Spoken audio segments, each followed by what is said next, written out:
Nos ancêtres les Gaulois. C'est la phrase la plus répétée de toute l'histoire scolaire française. Alors regardons les chiffres. Sur l'ensemble des noms de famille français, 34% viennent de l'ancien français, 30% viennent du latin, 21% viennent du germanique. Et les Gaulois, nos ancêtres, 3%. 3. Un pays entier se déclare l'héritier d'un peuple dont il ne porte pratiquement pas les noms.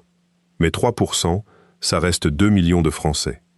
Voici les 15 noms gaulois qui sont partout en France. Le vôtre en fait-il partie? Et à la fin, l'explication de ce chiffre. Ni une disparition, ni un massacre, mais une soustraction que personne ne fait jamais. Abonnez-vous, activez la cloche et restez avec moi. Numéro 1. Lavergne. Vergne, Verne, Vernède, Vernède, Dévergne, Duvergne, Laverne. Du gaulois Vernos, l'Aune. L'arbre qui pousse les pieds dans l'eau, au bord des rivières et sur les terrains gorgés d'humidité. Et ce n'est pas un nom parmi d'autres. Les spécialistes de l'onomastique française sont formels. L'Aune, sous son nom gaulois, est probablement l'arbre qui a produit le plus de noms de lieux et de noms de familles de toute la France. Un seul arbre. Un seul mot d'une langue morte depuis 15 siècles, et des dizaines de milliers de porteurs, concentrés dans le sud-ouest et le centre, Gironde, Dordogne, Corrèze, Limousin, Auvergne. Pourquoi un arbre aussi banal? Parce que l'Aune poussait exactement là où les hommes s'installaient, près de l'eau courante. C'était le repère le plus fiable du paysage. Numéro 2. La Combe. Combe, Combe, Décombe, Delcombe, Coms, Combat. Du gaulois Kumba, la vallée étroite, encaissée, celle qui se referme sur elle-même. C'est l'un des mots gaulois les mieux conservés de la langue française, et il est toujours vivant. Une combe, en français moderne, veut encore dire exactement ça. Le nom est massivement présent dans le Massif central, Aveyron, Cantal, Lot, Corrèze. Un mot qui désigne une vallée profonde se conserve là où il y a des vallées profondes. La variante Coms domine dans les Pyrénées-Orientales. Numéro 3. Chassagne, Chassaigne, Cassagne, Cassan, Cassaigne, du Chassin, Chassin. Du gaulois Cassanos, le chêne. Et celui-là mérite qu'on s'arrête, parce qu'il raconte quelque chose d'énorme. Le latin avait déjà son propre mot pour le chêne, quercus, un mot parfaitement établi, utilisé dans tout l'Empire, et il a perdu. Le français ne dit pas kerk, il dit chêne, et chêne vient directement du gaulois Cassanos. Sur cet arbre-là, la langue des vaincus a battu celle des vainqueurs. Vous trouverez ces noms surtout en Occitanie, en Auvergne et dans le Limousin. Numéro 4. La Lande. Lande, Lande, de la Lande, des Landes, la Lanne. Du gaulois landa, la lande, la terre non cultivée, l'espace ouvert et pauvre où rien ne pousse en rang. Ce mot a une famille dans toute l'Europe du Nord. L'anglais land et l'allemand land partagent la même racine, et il a donné son nom à un département entier, les Landes. Le patronyme est dense en Normandie et dans l'Ouest sous les formes de la Lande et d'Esland. Numéro 5. Bruyère, la Bruyère, de la Bruyère, Brugière, Brugerolles, Bruguière, Brière. Du gaulois brucus, la bruyère, la plante des sols acides et pauvres. Encore un cas où Rome n'a rien imposé. Et c'est cohérent, la bruyère pousse sur les terres pauvres. Là où l'administration ne venait pas, la langue locale a tenu plus longtemps. Le nom le plus célèbre à l'avoir porté est celui de Jean de la Bruyère, l'auteur des caractères. Numéro 6. Ducrot, Cros, Crozèze, Crozet, Lacrose, Delcros, Crozet, Crouzet. D'un mot gaulois qui désignait le creux, le ravin, le trou dans le terrain, la dépression. Le latin avait son mot, cavus. Mais dans tout le sud-ouest, c'est la forme gauloise qui a tenu bon. Vous croiserez ces noms en Aveyron, dans le Tarn, dans le Lot. Et celui qui l'a rendu célèbre est Charles Cros, le poète qui a décrit le principe de l'enregistrement du son à la même époque qu'Edison. Numéro 7. Lusso, Lusso, Lusso, Lusso, Lusso, Lusso. Du gaulois uxello, haut, élevé. Le nom désigne celui qui habitait sur la hauteur. au-dessus du village. Le patronyme se rencontre surtout dans l'ouest.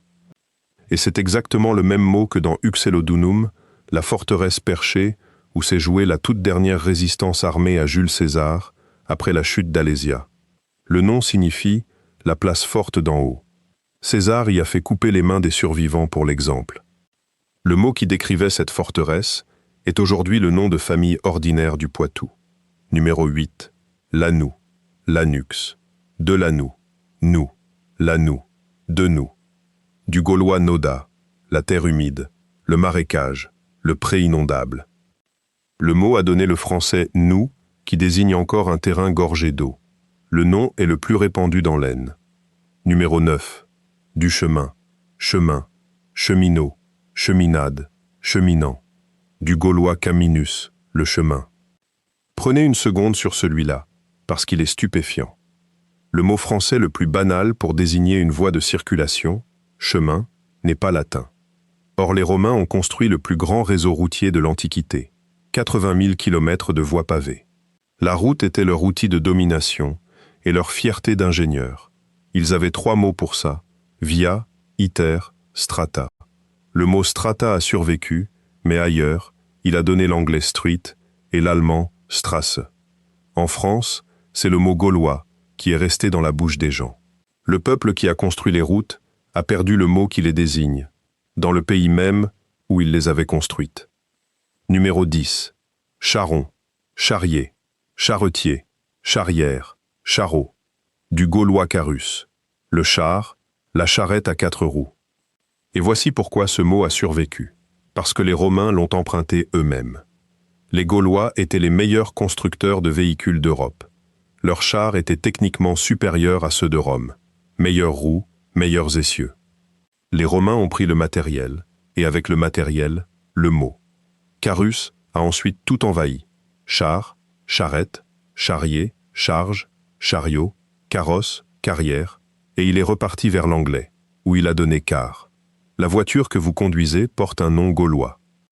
Et si vous avez vu ma vidéo sur les noms romains, vous vous souvenez de charpentier, bâti sur carpentum, un autre mot gaulois, emprunté lui aussi par le latin. 2 des noms de métiers les plus répandus de France viennent du vocabulaire gaulois du transport. C'est exactement ce que la Gaule savait faire mieux que Rome, et c'est précisément ça qui a survécu. Numéro 11. Levasseur, vasseur, vassal, vassau, le vassal, le vasseux. Du gaulois vassus, le serviteur, celui qui sert, le jeune homme au service d'un chef. Et celui-là a fait la carrière la plus extraordinaire de toute la liste. De vassus est sorti vassal, de vassal, la vassalité, et de la vassalité, tout le vocabulaire du système féodal européen, le serment, l'hommage, la hiérarchie, qui a structuré l'Occident pendant 8 siècles. Les rois, les empereurs, les ducs de tout le Moyen-Âge ont organisé la société entière autour d'un mot que leur avaient laissé des paysans gaulois. Levasseur est aujourd'hui l'un des noms les plus portés de Normandie et de Picardie. Numéro 12. Mouton. Moutonnet, le mouton, moutonneau, mouton. Du gaulois multo, le bélier, le mouton. Le latin disait ovis, un mot qui survit dans ovin, mais le français dit mouton. Sur le terrain de l'élevage quotidien, c'est encore le gaulois qui a gagné. Et il est allé plus loin. L'anglais a emprunté le mot français au Moyen-Âge, ce qui fait que le muton anglais est lui aussi un mot gaulois. Numéro 13. Gravier, la grave, de la grave, gravel, gravereau, la gravière. Du gaulois grava, le gravier, la grève, le terrain caillouteux au bord de l'eau. Un nom de paysage d'une précision remarquable, la berge de galets d'une rivière, un lieu sans valeur agricole, que tout le village savait pourtant situer au mètre près. Le mot a donné la grève au sens de plage de galets, et de là vient le mot grève au sens d'arrêt du travail, parce que les ouvriers sans emploi de Paris se rassemblaient sur la place de Grève, la berge de galets de la Seine. Numéro 14. La Roche, Roche, de la Roche, Rocher, Rochette, Rochefort, La Roque, Rouquette. De Rocca, un mot du fond pré-latin de la Gaule. Le latin avait Petra, le mot qui a donné Pierre, Pérez en Espagne, Pereira au Portugal. Mais pour désigner la roche dans le paysage, l'escarpement, c'est la forme locale qui s'est imposée. Et elle a recouvert la carte. La Roche, Rochefort, La Rochelle, Roquefort. Numéro 15, La Baume, Baume, Balme, Delbaume, Balme, Baume, Barme.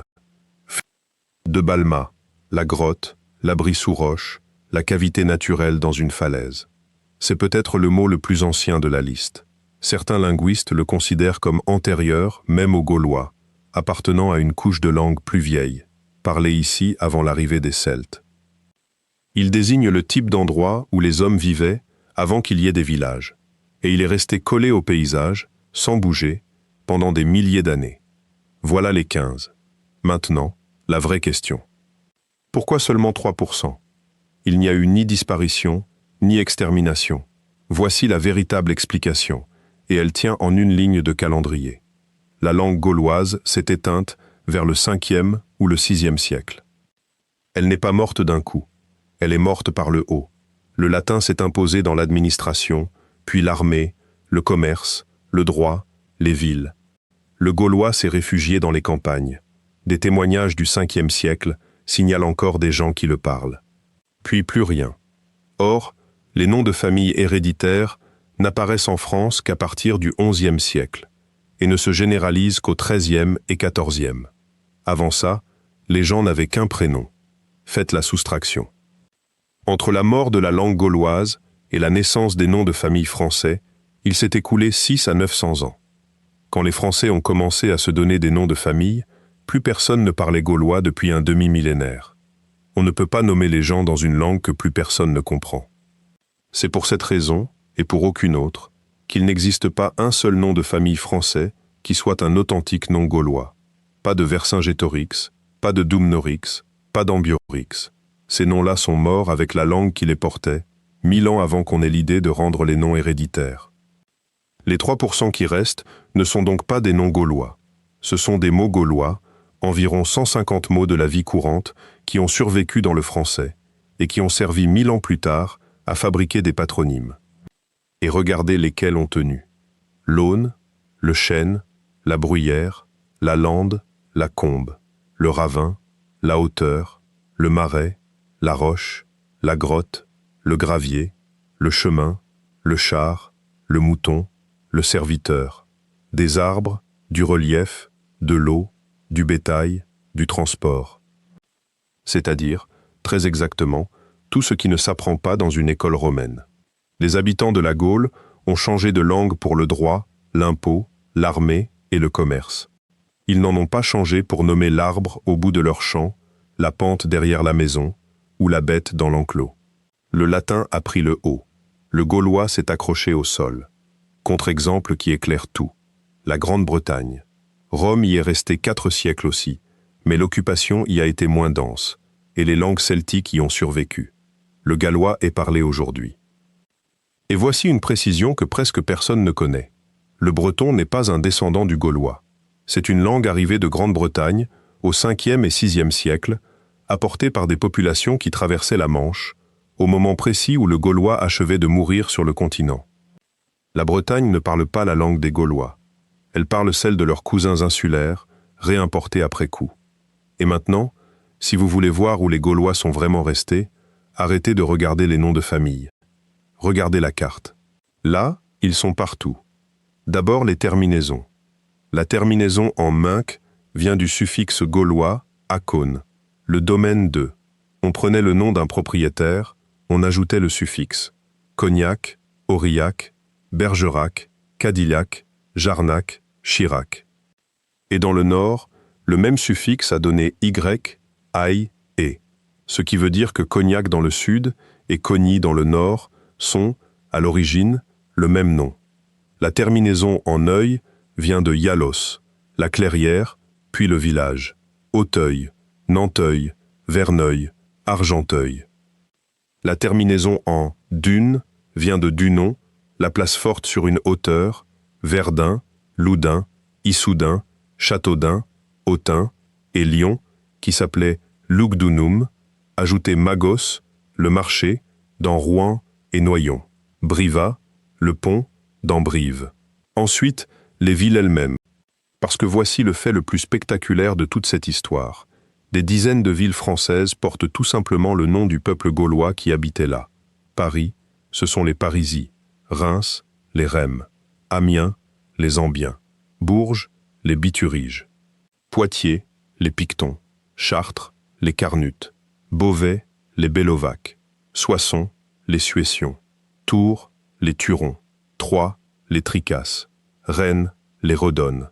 Nantes, les Namnettes. Angers, les Andécaves. Limoges, les Lémovis. Périgueux, les Pétrocors.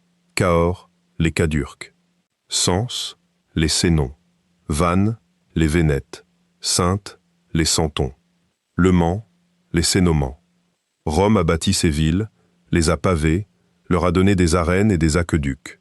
Et ce sont les noms des tribus gauloises qui sont restés collés dessus. Enfin, les rivières. La Seine, la Loire, la Marne, la Somme, l'Oise, le Rhône, la Saône, l'Yonne, l'Aisne, la Vienne, l'Allier, le Cher, la Garonne, la Durance, l'Isère. Tous des noms gaulois, et pour certains, encore plus anciens que le Gaulois lui-même. Les Romains sont arrivés. Les Francs sont arrivés. Les Vikings sont remontés jusqu'à Paris. 3 vagues de conquérants, chacune imposant sa langue, son droit, ses noms de personnes. Et pas un seul n'a jamais rebaptisé les fleuves. Alors voici la vérité complète sur nos ancêtres les Gaulois. Génétiquement, la phrase est en grande partie exacte. Rome n'a pas remplacé la population de la Gaule, elle a remplacé sa langue. Les Francs non plus. Quelques dizaines de milliers d'hommes dans un pays qui en comptait plusieurs millions. La très grande majorité des gens qui vivaient là y sont restés, génération après génération. Vous descendez très probablement d'eux, ça, c'est vrai. Mais linguistiquement, la phrase est fausse. Vous ne portez pas leur nom, vous portez un nom latin, ou germanique, ou fabriqué en ancien français 1000 ans après la disparition de leur langue. Les Gaulois n'ont pas été effacés. Ils ont été renommés. Alors dites-moi, est-ce que votre nom est dans cette liste? Est-ce que votre commune se termine en Moac, Œil, Y ou Dain? Est-ce que votre ville porte le nom d'un peuple gaulois? Écrivez-le en commentaire avec votre département. Je lis tout et je réponds. Et si votre nom n'y est pas, écrivez-le quand même. Je vous dis d'où il vient. Abonnez-vous, activez la cloche, et je vous retrouve dans la prochaine.